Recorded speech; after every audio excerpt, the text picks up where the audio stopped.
মহান আল্লাহ তাআলার উপদেশ, দুষ্ট খারাপ কেউ তোমাকে কোনো খবর দিলে সেটা ভালো করে যাচাই করে নিশ্চিত হও, যাতে করে তুমি এমন কিছু করো না যার জন্য তোমাকে পরে পস্তাতে হয়। আসসালামু আলাইকুম, আমি মিরানাস ওয়ার্ল্ডে আপনাদের সবাইকে আরও একবার নতুন একটা ভিডিওতে ওয়েলকাম জানাচ্ছি।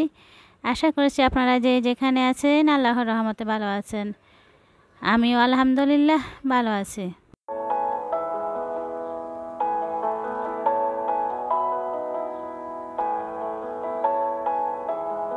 আজকে একদম সকাল 6টা থেকে ভিডিওটা শুরু করলাম। একদম সকাল 6টায় আসলে নামাজ পড়ার পরে একটু শুয়েছিলাম। তারপরে বাচ্চারা যখন স্কুলে যাবে 6:45, এই জন্য 6টায় উঠে নামাজ পড়ার পর একটু শুয়ে 6টায় আবার উঠলাম। উঠে ওদের জন্য টিফিন বানাচ্ছি। আমার 2 মেয়ে, ওরা দুজনেই একসঙ্গে স্কুলে যায়। ওদের জন্য দেখেন এখন টিফিন বানাচ্ছি। এখানে আমি 2টা ডিম চিনি দিয়ে লবণ দিয়ে মিক্স করে তারপরে দেখেন ব্রেডগুলোকে 4 ভাগ করে একটা ব্রেডকে 4 পিস করেছি। তারপরে ডিমের মধ্যে কোটিং করে দেখেন তেলের মধ্যে ভেজে নিচ্ছি। তবে তেলের পরিমাণ আমি কম দিয়েছি। আসলে তেল না খেতে খেতে এখন আমার বাচ্চারাও তেল খেতে চায় না। আমার বাচ্চারা বলে আম্মু তেল খেতে ইচ্ছে করে না, মানে যে কোনো রান্নায় যদি তেল বেশি হয়ে যায় ওরা খেতে চায় না সেটা। তারপর দেখেন এটা মচমচে হয়ে গেল। মচমচে করে এই যে দেখেন এটা ভেজে নিলাম। আমার 2 মেয়ে এই নাস্তাটা অনেক পছন্দ করে। চিন্তা করলাম আজকে বানিয়ে নিই।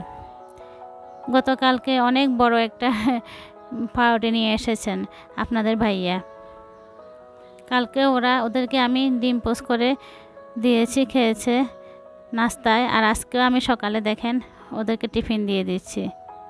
2 মেয়ের জন্য একসাথে টিফিন তৈরি করা হয়। আসলে 2 মেয়ের পছন্দ প্রায় সব সময় একই রকমের থাকে, এই জন্য আমার তেমন চিন্তা করতে হয় না। একটা টিফিনেই 2 জনকে দিয়ে দেওয়া যায়। আসলে আমি চেষ্টা করি বাইরে থেকে কিনে না খেয়ে বাসায় একটা খাবার তৈরি করার জন্য। কোনো দিন খিচুড়ি, কোনো দিন নুডলস, আবার কোনো দিন চিকেন ফ্রাই দিয়ে দিই, না হলে কাবাব দিয়ে দিই।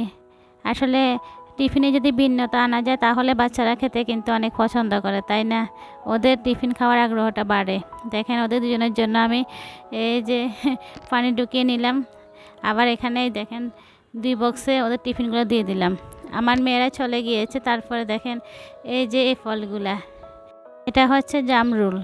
আমি জানি আপনারা সবাই জানেন এই ফলগুলা আমার দুলাভাই মানে বোনের হাজব্যান্ড দেশের বাড়িতে গিয়েছিল। তারপরে ওনাদের নতুন বাড়ি ছিল, নতুন বাড়িতে অনেকগুলো জামরুল ফল হয়েছে। তারপর নিয়ে এসেছে, আমাকেও কয়টা দিয়েছে। আমি ভালো করে ধুয়ে নিয়েছি। এখন এই যে দেখেন এখানে নিয়ে নিচ্ছি। অফ ক্যামেরা আমি নাস্তাও করে ফেললাম। আসলে যদি নাস্তাটা দেখাই দিই তাহলে কিন্তু ভিডিওটা অনেক লং হয়ে যাবে, সেই জন্য নাস্তা করার পরে আমি বাসার টুকিটাকি কাজ করেছি। তারপরে আমার মেয়েরা স্কুল থেকে চলে এসেছে। এখন আমি ওদেরকে এই জামরুলগুলো ধুয়ে দিয়ে দিচ্ছি। আমার ছোটো মেয়ে তো অনেক পছন্দ করে জামরুল খেতে, বলে জামরুল খেলে তো আর পানিই খাওয়া লাগবে না। এখন ধুয়ে ওদেরকে দিয়ে দেব, একদম ফ্রেশ, যেহেতু গাছের নিজের গাছে ওষুধ দেওয়া নাই, সেই জন্য আসলে দেখতে যেমন ভালো লাগে খেতেও ভালো লাগে। আমারও কিন্তু অনেক পছন্দ। সচরাচর এগুলো মিষ্টিটা কম হয়, তবে এই যে এগুলো কিন্তু ভালোই মিষ্টি হয়েছে।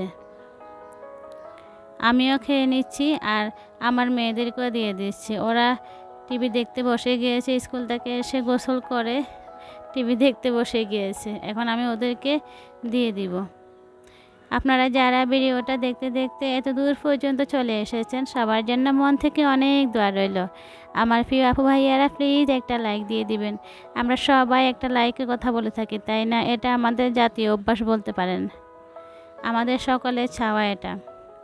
আপনাদের সবার উদ্দেশ্যে আমি আরও একটা কথা বলতে চাই। আসলে কি বলবো বলেন তো, আমি সবার ভিডিও ফুল ওয়াচ করে দিই। একবারে না পারলেও আমি 90% ভিডিও দেখি। আসলে অনেক কষ্ট হয় একটা ভিডিও বানাতে, তাই না? এই জন্য আমি দেখি। রাতের বেলাও 2টা মোবাইল দিয়ে একসাথে 3 থেকে 4 ঘন্টা দেখি, দিনেও সারাদিন দেখি। তারপরেও ভিডিও দেখা শেষ হয় না, যেহেতু ফুল ওয়াচ দিই। সেই জন্য দেখা গেল আমার ভিডিওতে অনেকে আসেন, এসে একটু দেখে একটা কমেন্ট করে চলে যান। এতে করে কিন্তু আপনার জন্য অনেক বেশি ক্ষতি হবে, আপনার চ্যানেলের জন্য। আমার জন্য যেমন ক্ষতি, আপনার জন্য ক্ষতি হবে। আমাদের সবাইকে সঠিক বুঝদান করুন, আমিন। ভিডিওতে আমি দেখেছিলাম মরিচ শুকাতে দিয়েছে, আজকেও আবার শুকাতে দিলাম মচমচে করে। তারপরে বিকেলে আপনাদের ভাইয়া নিয়ে যাবে, ভাঙিয়ে নিয়ে আসবে। এই যে দেখেন, এখানে 2টা মাছ নিয়ে এসেছেন, আবার ছোট মাছও এনেছেন। এগুলো তেলাপিয়া মাছ, আমি ছোটোগুলো খাই না, যেগুলো বড়। এখানে 2টা প্রায় 2 কেজির মতো হয়ে গিয়েছে। আজকে কেটে আনতে পারেনি, সব সময় তো কেটে নিয়ে আসেন। আসলে বাসায় ওনার একটা ইমেল ছিল, যেহেতু উনি বাসা অফিস করেন, সেই জন্য তাড়াহুড়ো করে চলে এসেছেন। তারপর আমি কি করবো বলেছি, ঠিক আছে সমস্যা নেই, আমি কেটে নিচ্ছি। এখন আমি মাছটা কেটে নিচ্ছি। এমনিতে সচরাচর বড় মাছগুলো কেটে নিয়ে আসেন। আমি ওনাকে বলেছি ছোট মাছ নিয়ে আসার জন্য, তারপর এনেছেন। আমরা এটাকে কাসকি মাছ বলে থাকি, অনেকেই মলা মাছ বলেন, তাই না? তবে আমরা কিন্তু এটাকেই কাসকি মাছ বলি, যেহেতু একটু বড় বড় এগুলা। দেখেন, আমি কিন্তু বসিয়ে দিলাম অলরেডি। মাছটা ভালো করে বেছে তারপরে পরিষ্কার করে নিয়ে তারপরে দেখেন রান্না করে ফেলতেছি। আমার কাছে কিন্তু এই মাছটা অনেক বেশি ভালো লাগে। এই মাছটাই না, আসলে ছোটো মাছ, যে কোনো ছোটো মাছ আমি অনেক বেশি পছন্দ করি। রান্না করে ফেলতেছি একবারে মাখা মাখা করে, ঝাল ঝাল করে। আর বাচ্চাদের জন্য মুরগি রান্না করব। সকালে আমি ডাল রান্না করেছি, আর একটা ভাজি করলে হয়ে যাবে। শাক নিয়ে এসেছেন, শাক একটু ভাজি করে ব্যাস হয়ে যাবে। আমার জন্য শুধু এই মাছটাই তো যথেষ্ট, কারণ আমি এটা অনেক বেশি পছন্দ করি। আপনাদের কাছে একটা কথা জানতে চাই, প্লিজ একটু সত্যি করে বলবেন তো, আমার কথা বলা কি খুবই খারাপ? আমার কণ্ঠ অনেক বেশি খারাপ?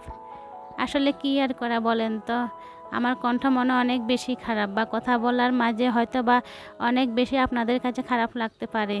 আমি অনেক অনেক দুঃখিত, কারণ আমার গত কয়েকটা ভিডিও একটু বেশি ভালো হচ্ছে। তো একটা কমেন্ট এসেছিল, জানি না কেন করেছেন, একজন, নাম বলবো না, বলেছেন আমি নাকি কথাও বলতে পারি না। এই জিনিসটা আমার কাছে আসলে অনেক বেশি খারাপ লাগছিল। সত্যি কি আমি কথা বলতে পারি না? হয়তো পারি না, আপনাদের মতো সুন্দর করে বলতে পারি না, আমার কণ্ঠ ওইরকম না, এবং কথা বলা ধরনও অন্যরকম, তাই না? কী করে বলেন তো, সবাই তো আর সমান না। আল্লাহ তাআলা আমাকে যেরকম কণ্ঠ দিয়েছেন, আমি ওই রকম করেই তো বলি। আপনারা প্লিজ আমাকে একটু বলবেন যে আমার কণ্ঠটা কি খুবই খারাপ, এটা আমি একটু জানতে চাচ্ছিলাম আর কি। যাই হোক, অন্যের কথা কান না দেয় ভালো, তাই না? এই দেখেন, এদিকে কিন্তু রান্না করা হয়ে গিয়েছে, গোসল করেছি, নামাজ পড়েছি, দেখেন খেতে বসে গেলাম। এই যে এই কাসকি মাছটা দিয়ে, তারপরে আমার প্রিয় পছন্দের কাঁচামরিচ দিয়ে আমি ভেঙে ভেঙে খেয়ে ফেলতেছি। সত্যি অনেক মজা হয়েছিল, আমার কাছে তো অমৃত লেগেছে। তারপরে এটা হচ্ছে বিকেলবেলা। আমি সবসময় গাছে পানি দিয়ে থাকি, সকালে একবার দিই, তবে আজকে সকালে দেওয়া হয়নি।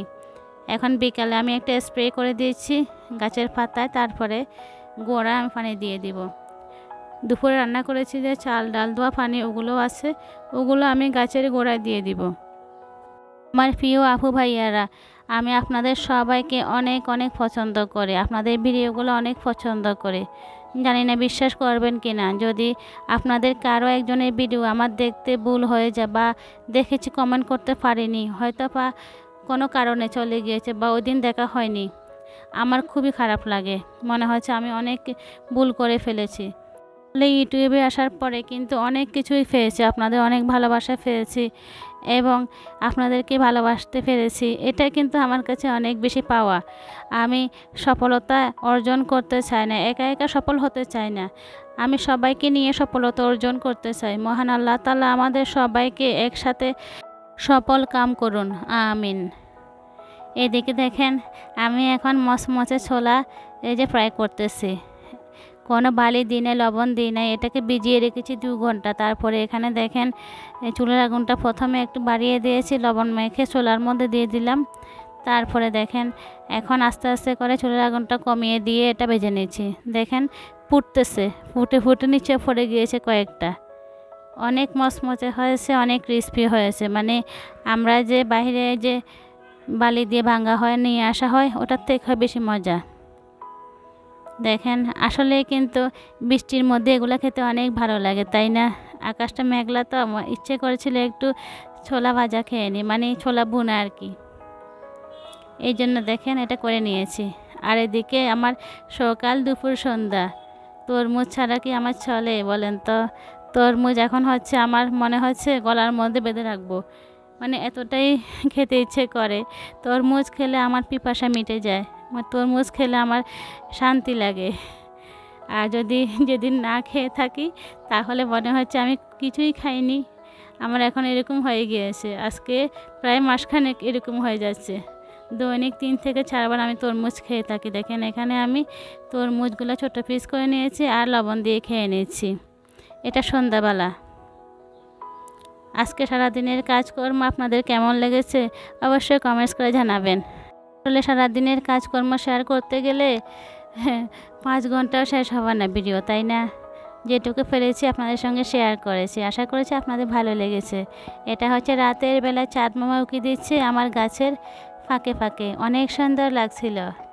আমার মেহেদি গাছের ফাঁকে চাঁদ মামা উঁকি দিচ্ছে, মাশাআল্লাহ অনেক সুন্দর লাগছিল। আপনারা সবাই অনেক ভালো থাকবেন, সুস্থ থাকবেন। আল্লাহ হাফেজ, আসসালামু আলাইকুম।